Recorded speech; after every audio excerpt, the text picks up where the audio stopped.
le remplissage d'une piscine olympique de natation tous les jours, d'eau contaminée qui passe à l'intérieur de la piscine, stocké sur le site, et qui sera donc à protéger à moyen terme. En ce qui concerne les piscines, effectivement, le coût a progressé et on a des systèmes de refroidissement plus pérennes que ce qu'on avait notamment avec les pompes à béton dont vous vous souvenez sûrement les images des premiers jours. Donc cette pompe à béton a été remplacée par un système plus pérenne pour refroidir les piscines. Expliquez-nous pour nos auditeurs qui peut-être l'ont oublié, ne sont pas forcément familiers avec ça, ces piscines, elles servent à quoi?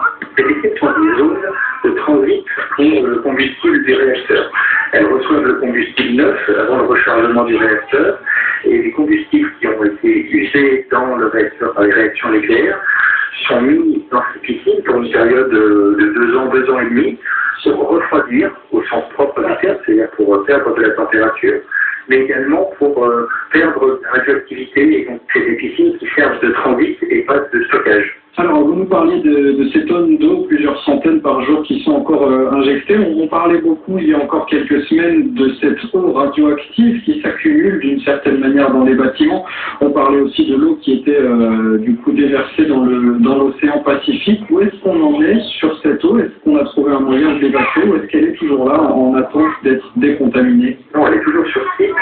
Néanmoins, les informations qu'on a notamment de la part d'Areva et de Veolia Water, le consortium français qui a été retenu pour traiter cette eau, il réalise à partir d'aujourd'hui des tests de fonctionnement du système d'épuration qui a été installé sur le site par ces 2 entreprises et il devrait être en mesure dans les prochains jours de commencer le retraitement global de cette eau. Une dernière question, Olivier Ismar, pour faire le point sur cette situation. On a parfois du mal à comprendre quand on n'est pas familier avec cette technologie nucléaire, comment la température peut rester aussi élevée. À combien elle est aujourd'hui cette température et pourquoi elle reste aussi élevée pendant si longtemps? Parce que le combustible a été chauffé à très très haute température, il est monté sûrement à plus de 1000 degrés pour les 3 réacteurs, et donc c'est des combustibles qu'il faut refroidir avec de l'eau, et des zones très certainement qui sont encore inaccessibles par l'eau parce que le combustible a fondu, et donc le cœur de ce combustible fondu a du mal à être refroidi, et dans tous les cas, le combustible, une fois qu'il a été utilisé dans un réacteur, doit être pendant plusieurs années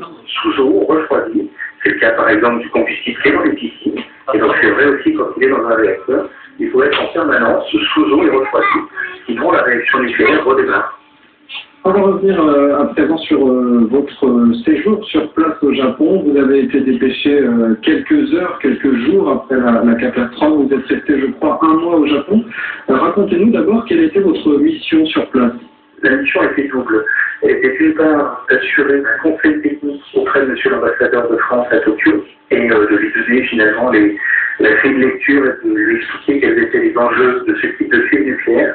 Et puis la deuxième mission du dispositif en France, de disposer de mesures et d'informations fiables pour travailler. Qu'est-ce qui vous a marqué, vous, Olivier Isnard, de votre séjour relativement long? Qu'est-ce que vous retenez de ce séjour sur place? Une expérience à la fois technique et humaine très très forte. Technique parce que les challenges étaient importants à relever et on sentait que pour la partie qui nous concernait plus particulièrement avec l'ambassade, c'est-à-dire la gestion des ressortissants français au Japon, mais également des sociétés françaises installées au Japon, une vraie préoccupation humaine sur les conséquences de cette crise, et donc il a fallu essayer d'apporter avec des mots simples, des éléments de compréhension pour tout le monde. Et effectivement, d'un point de vue humain, quelque chose de très très fort, on sent une angoisse, des peurs réelles de la part d'une grande catégorie de population. Et donc, il faut être en mesure d'y faire face et d'apporter les éléments d'explication qui permettent à chacun de prendre des décisions éclairées. Est-ce que le retour est difficile? Comment ça se passe? Est-ce que vous avez, je ne sais pas, une prise en charge, que ce soit au niveau sanitaire, pour s'assurer que tout allait bien, ou au niveau psychologique, après avoir vécu forcément des choses assez fortes? Pour moi, vous voulez dire? Oui, pour vous, au retour. Non, pas du tout. Non, mais j'ai pas eu personnellement une angoisse particulière. J'étais très concentré sur la mission qui m'était donnée. Et sur le volet radiologique, je n'avais pas d'angoisse particulière au moment où j'étais arrivé sur place. Et le suivi sanitaire a été le même que notamment tous les journalistes français et envoyés spéciaux qui ont été sur l'île du Japon pendant la crise. J'ai suivi le même parcours qu'eux. Olivier Ismar, merci. Je rappelle que vous êtes expert à l'Institut de radioprotection près d'eau sur thème nucléaire. Voilà, c'est la fin de ce magazine. Merci pour votre fidélité.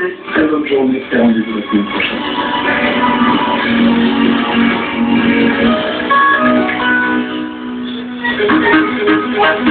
Aujourd'hui, dans l'immédiat, un gros plan sur le phénomène des mariages d'été. Les cœurs s'emballent et s'enflamment et une décision de mariage est prise à la va-vite. Alors quels sont les risques d'une décision aussi rapide sur la future petite famille? On en discute aujourd'hui à partir de 15h30 avec vous et avec le professeur Mamoun Moubarak-Telebi. Vous participez avec nous si vous souhaitez sur le 08 063 63 ou sur Gilles à combien Dans l'heure de la revue de la presse internationale signée comme chaque jour Bernard Rigoulet.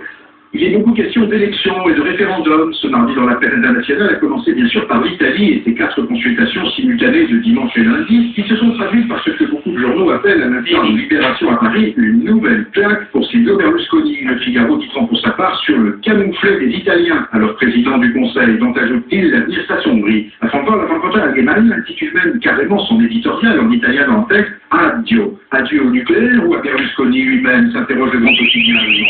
Sur place à Rome, le Corriere della Sera constate que le chef du gouvernement, naguère rapide, discerné et parfois devancé les attentes populaires, a fini par perdre tout contact avec l'opinion et qu'il en montre devoir tenir compte des exigences de ses alliés de plus en plus critiques de la Ligue du Nord, qui, ajoute à Turin la Tampa, assure aujourd'hui en avoir assez de subir des humiliations. La flûte enchantée n'opère plus, estime politiquement l'éditorialiste de la Repubblica, et ses échecs référendaires de Berlusconi pour la Irish Times de Dublin renforcent les appels à sa démission, d'autant plus sur le fait à Madrid qu'il ne s'agissait pas seulement d'énergie nucléaire, de privatisation du service des eaux, mais aussi de son propre bouclier judiciaire qui a été récusé par les électeurs. À noter que la presse